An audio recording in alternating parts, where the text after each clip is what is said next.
নিলয় আসতে প্লিজ, কেউ শুনে ফেলবে। শুনুক না। পিয়ার কিয়া তো ডান্না কিয়া। ভয় পাচ্ছ কেন? আমার ভয় করছে, প্লিজ আসতে। এমনিতেই লুকিয়ে লুকিয়ে এসেছি, কেউ দেখে ফেললে সমস্যা হবে। হ্যাঁ, আসতেই তো করছি। আর কোনো ভয় নেই। শুরু করলে কখন শেষ হবে নিজেও টের পাবে না। ভয় পাবো না?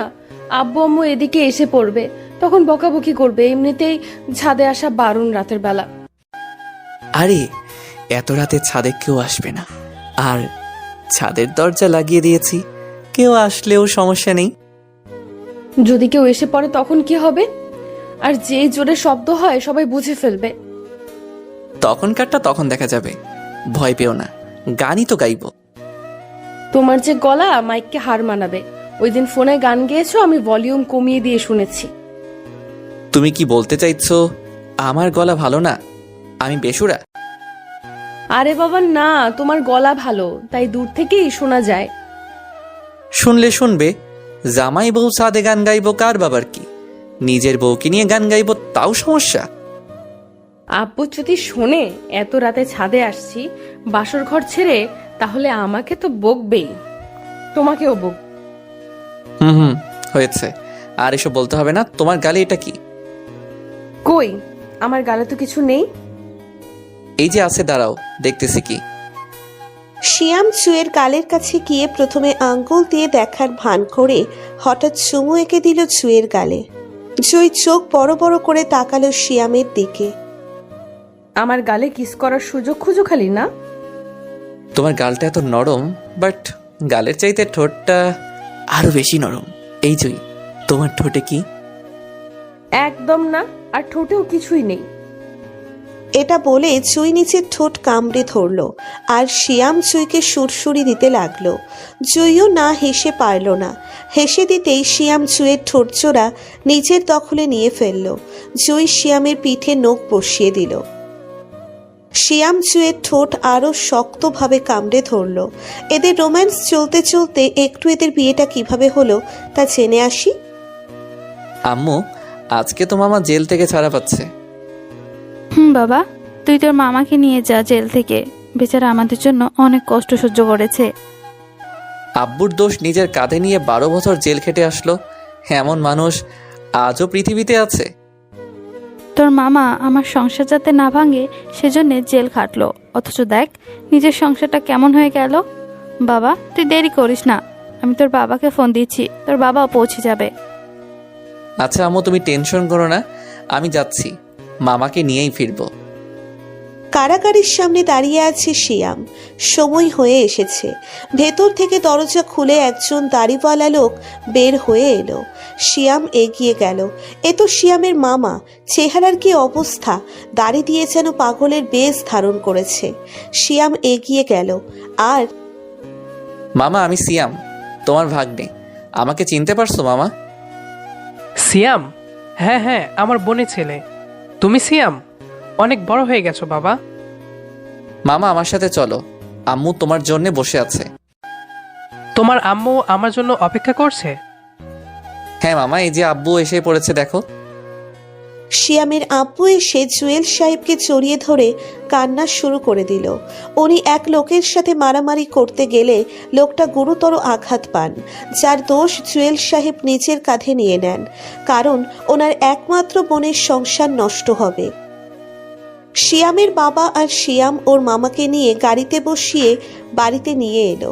ওনার বোনের কান্না তো থামেই না। প্রায় এক যুগ পর নিজের ভাইকে দেখলো।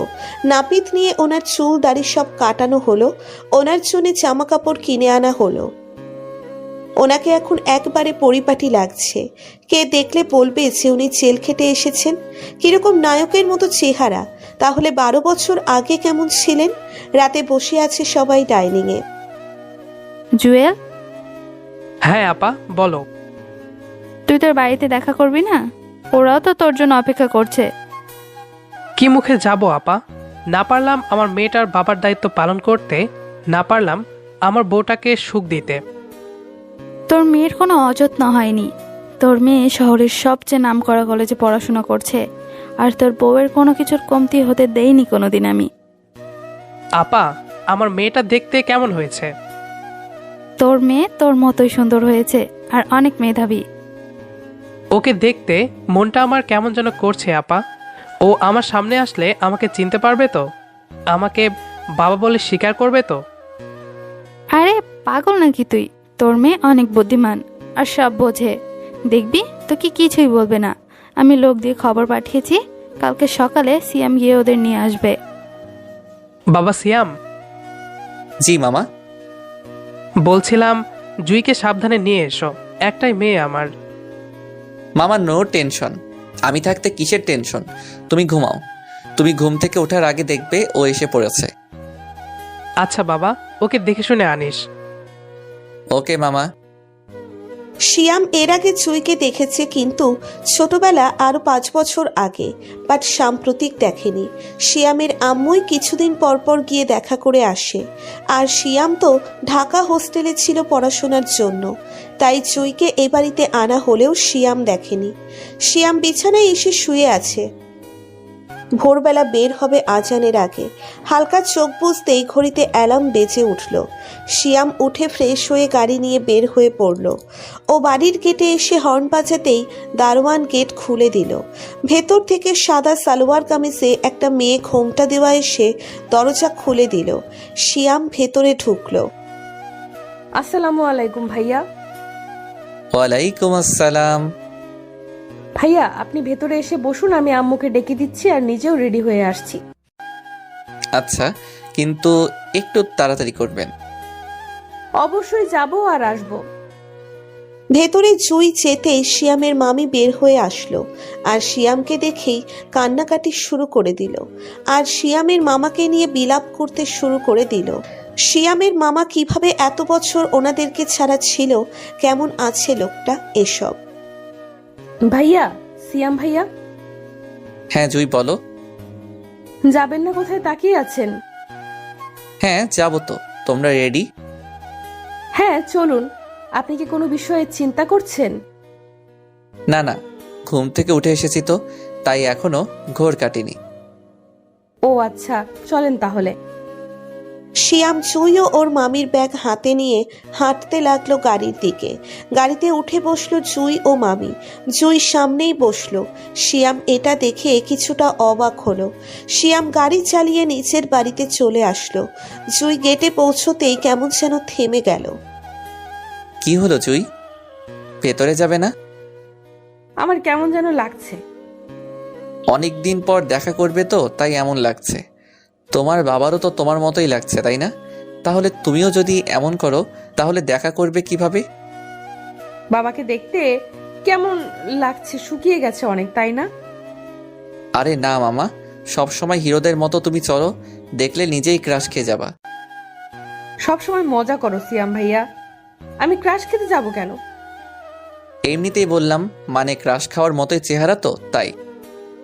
ক্রাশ খেলে আপনার উপর খাওয়া যায়। আস্তাক ফিরুল্লাহ, আমার উপর ক্রাশ খাবে অবশেষে? কেন, ক্রাশ খেলে কোনো সমস্যা? না সমস্যা নেই, আবার আছে। জুইমা, আমার জুইমা কোথায়?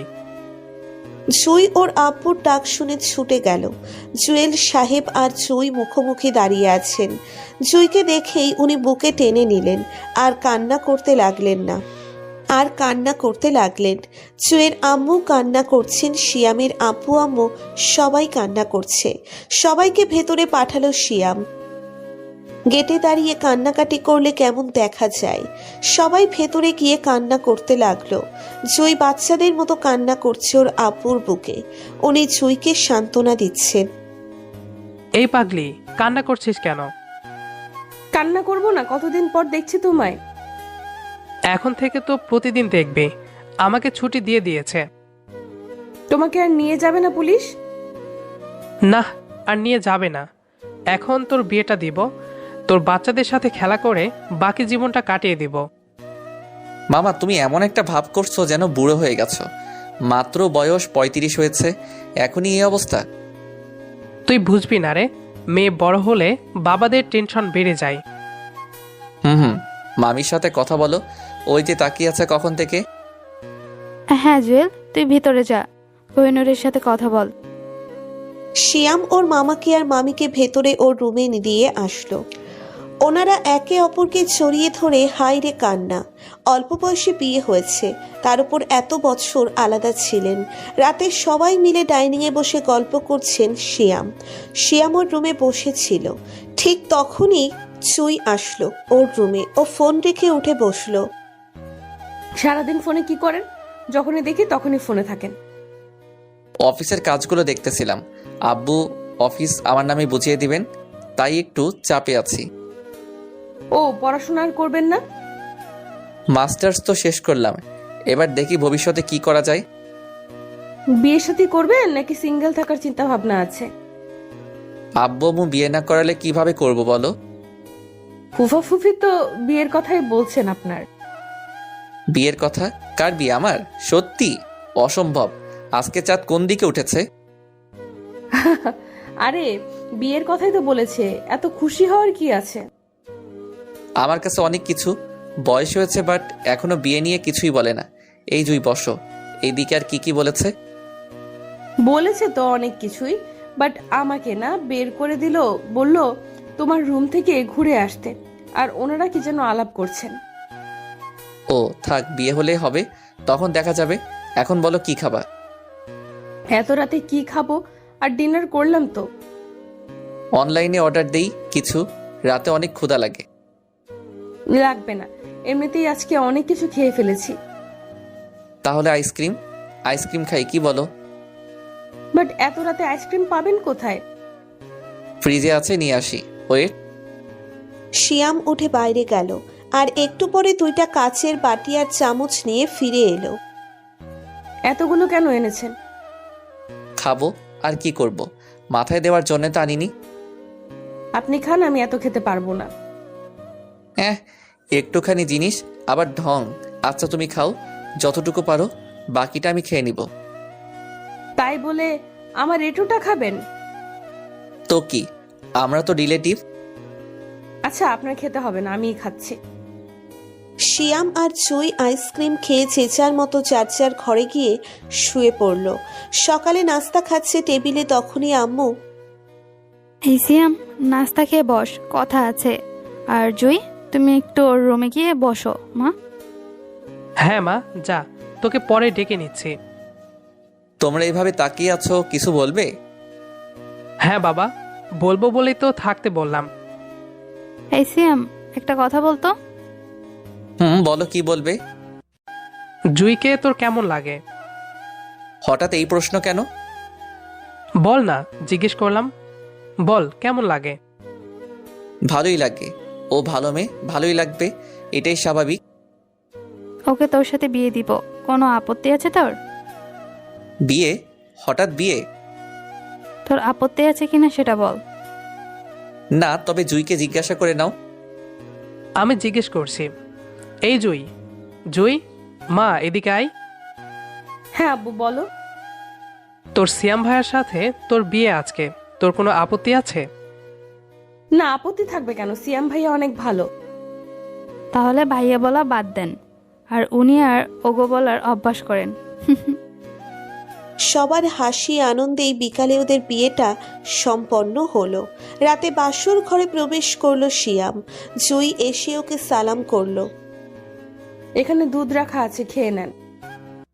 আইসক্রিম হলে ভালো হতো। বাসরাতে কেউ আইসক্রিম খায়? খাই না, তবে আমি নতুন ট্রেন চালু করব ভাবতেছি। আইসক্রিম পাবেন কোথায় এখন? আছে তো রুমেই, আমার ছোট ফ্রিজে আনিয়ে রেখেছি। চলো জুই, ছাদে যাই, চাঁদের আলোয় আইসক্রিম খাবো। বর্তমানে এই চলেন নিচে যাই, আব্বু শুনলে পিটাবে আমাকে। আচ্ছা চলো। এই ছাড়েন, আমার লজ্জা করছে। লজ্জা করলে কিভাবে হবে, এখনো তো কিছুই করলাম না। কেন, আর কি করবেন? রুমে যাই, তারপর দেখো আর কি কি করি। এই যে মুভিতে দেখাই ওইগুলো। আজকে তোমাকে নিয়ে নতুন মুভি বানাবো।